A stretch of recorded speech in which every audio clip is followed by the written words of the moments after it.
수강생 여러분 안녕하세요. 이번 시간은 제실과 별묘에 대해 살펴보겠습니다. 실제 시제를 어떻게 치르는가를 직접 보신 분은 아마 적을 겁니다. 여기 보이는 사진은 국립민속박물관에서 밀양 손씨 집안의 시제를 촬영한 것인데 서울에 있는 선산에서 시제를 올리는 모습을 찍은 겁니다. 기제사와 비교하면서 살펴보겠습니다. 일단 시간은 언제인가요? 앞서 기제사는 밤에 올렸습니다. 그와 달리 시제는 낮에 올립니다. 사진도 낮인 걸 확인할 수 있지요. 그리고 장소도 집이 아니라 조상의 선산에서 지내는 것입니다. 무덤 앞에 놓인 평평한 돌이 보이시죠? 상석이라 부르는데 밥상을 생각하시면 됩니다. 상의 역할을 하는 돌이란 뜻이기 때문입니다. 그곳에 조상에게 올릴 제물을 올려두고 초를 켜고 향을 올리는 모습도 보이죠? 그 앞으로 돗자리를 깔고 햇볕을 가릴 수 있도록 차양을 설치했습니다. 그리고 한 무리의 남성들이 절을 올리고 있습니다. 저 뒤편으로 음식을 준비하는 여성들의 모습이 있는데 보이시나요? 그리고 보시면 바로 옆에는 다른 봉분이 있고 그 앞에도 상을 차려 놓았습니다. 아마도 좌측의 묘소가 높은 조상의 묘소일 것으로 보이는데 보통 묘지는 일렬로 있다면 부계계보상으로 좌측에 더 높은 사람을 묻고 오른쪽에 더 낮은 사람이 묻힙니다. 그래서 지금 시제를 지내는 곳에서의 의례가 끝나면 오른쪽에 상이 차려진 묘로 이동해서 절을 다시 올리게 될 겁니다. 앞서 여러분들에게 4대가 지나고 나면 조상의 신주를 없앤다고 말씀드렸습니다. 이렇게 신주가 없어졌기 때문에 5대가 지난 조상의 제사는 사당에서 지낼 수가 없게 됩니다. 그럼에도 조상의 선산이 남아있기 때문에 우선은 인정에 걸려서 친족의 조직의 범위를 확대하거나 사회적 위세를 높이기 위해 제사를 올리게 되는 것이 시제였습니다. 이렇게 해서 1년의 특정한 시기에 조상의 선산을 찾아가서 제사를 올리게 됩니다. 그런데 생각해 보십시오. 보통 5대가 지날 정도면 꽤 옛날 일입니다. 그 이전의 조상의 선산은 나와 같은 마을에 없을 확률도 높을 겁니다. 조선시대라고 해도 5대 이상 한 마을에 지내는 것이 일반적이라고 말하기는 어려운 것입니다. 그렇다면 5대 이상 가는 조상의 시제를 올린다고 하면 매우 다양한 지역에서 사람들이 모이게 됩니다.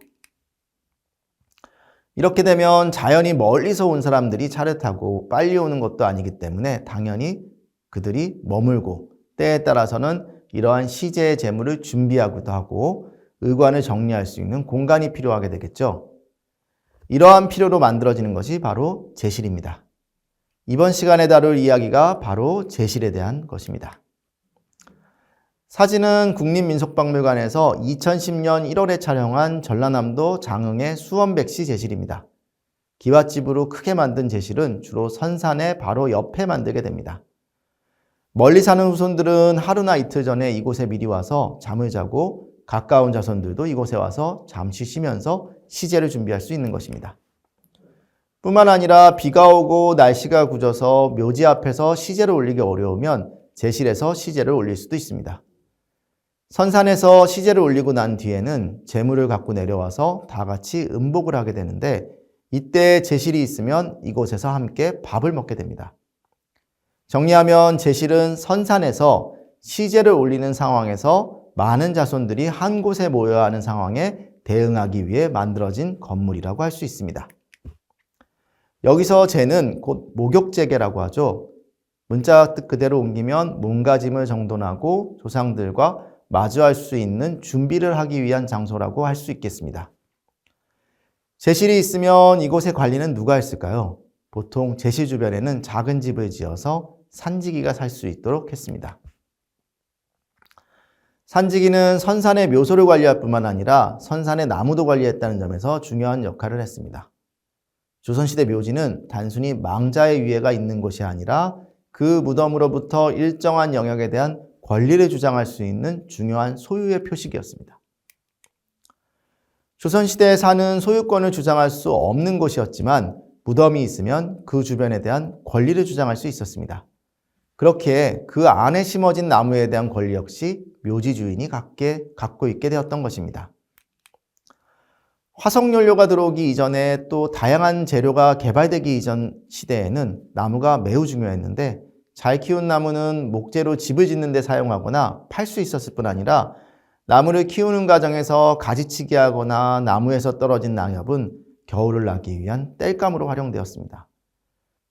선산을 갖지 못한 사람들은 가까운 곳에서 땔감을 할 수 없었고 멀리 떨어진 국가 소유의 산에서 땔감을 가져와야 했기 때문에 많은 어려움이 있었습니다. 그래서 선산에는 타인이 나무를 베거나 훼손하지 못하도록 감시하는 사람이 필요했고 그 역할을 산지기가 담당했던 것입니다. 이러한 권한은 보통 자신들과 성씨가 다른 사람들에게 맡겼고 대신 시제를 위해 마련한 위토답에서 농사를 지을 수 있도록 하였습니다. 족계 차원에서는 위토답을 경작해서 나오는 돈의 일부는 소장료로 받고 산지기에게는 선산과 제시를 관리하도록 임무를 부여했을 뿐 아니라 시제를 올리게 되면 이를 보조하는 역할까지도 산지기에게 맡겼던 것입니다. 이렇게 선산에서 직접 시제를 올리는 경우에 제실이 필요했다면 상황에 따라서는 5대 이상의 조상임에도 사당이 필요한 경우가 있었습니다. 앞선 국가에서 영원히 기제사를 올릴 수 있는 특전인 불천일을 받게 되면 바로 영원히 사당에 모셔질 수 있다고 했지요. 이렇게 영원히 제사를 받들어야 하는 조상을 위해 별도로 마련하는 사당이 있는데 이를 별묘라고 합니다. 앞서 불천일을 불천지라고도 한다고 하면서 신주를 모신 것을 부조묘라고 말씀드렸던 것을 기억하시나요? 별묘가 이 부조묘에 해당합니다. 사진은 전라남도 민속문화재인 장흥의 백수장 별묘입니다. 집안에 4대조까지의 신주를 넣고 제사를 모셨던 일반적인 사당과는 달리 별묘는 그와는 별도의 사당으로 특별히 기제사를 올리는 곳이 되는 것입니다. 본래 불천이는 국가에서 내려주는 하나의 은전이었지만 조선 후기에 이르면 국왕에게 받는 불천이와는 별도로 집안이나 지역 차원에서 중요한 조상의 별묘를 만들고 그곳에서 봄, 가을 시제를 올리는 양상도 나타났습니다. 불천이는 곧 국가에 공을 세우거나 국가가 학문적 성과를 인정해야만 가능했던 것이기 때문에 절차도 까다롭고 받기도 굉장히 어려웠습니다. 국가 입장에서도 불천일을 지정하면 그에 따라 제사를 지낼 수 있게 농지 등의 물적 토대도 제공해야 하기 때문에 함부로 내줄 수 있는 것도 아니었습니다. 그래서 이처럼 받기 어려운 국가 불천이와 별개로 불천일을 지정해 집안의 위세를 올리고자 하는 시도도 나타났는데 영남 지역에서는 이러한 양상이 잘 나타납니다. 이 지역에서는 왕실에서 불천일을 내려주거나 지역 유림의 공론으로 소를 올려서 중앙에 허가를 받은 불천일을 국불천이라고 합니다.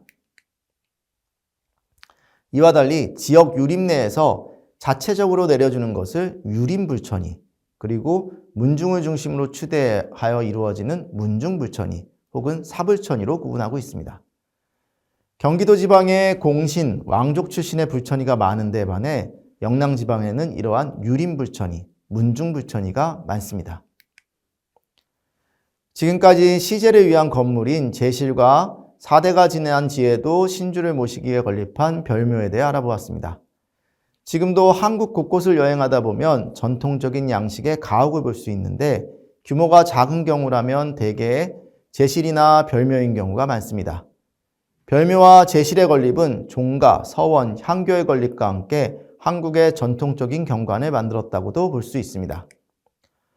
이처럼 앞서 5대 이상의 조상에 대한 시제가 선산에서 이루어졌다면 불천이 조상에 대한 제례는 별도의 사당을 만들고 그곳에서 올리게 된다고 정리해 볼 수 있습니다.